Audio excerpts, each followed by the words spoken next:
शेळ्या गेल्यात चरायला आणि कोंबडीनं काय मारले बरं हे. तर हा सरडा नाही, पाल आहे वाटतं, काहीतरी वेगळंच आहे, पाल पण दिसत नाही.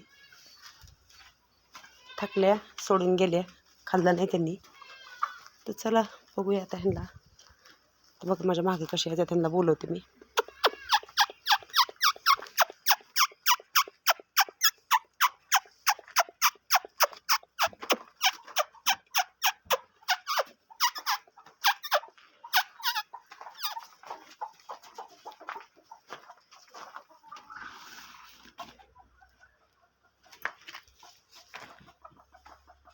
अंड्यावर बसतात.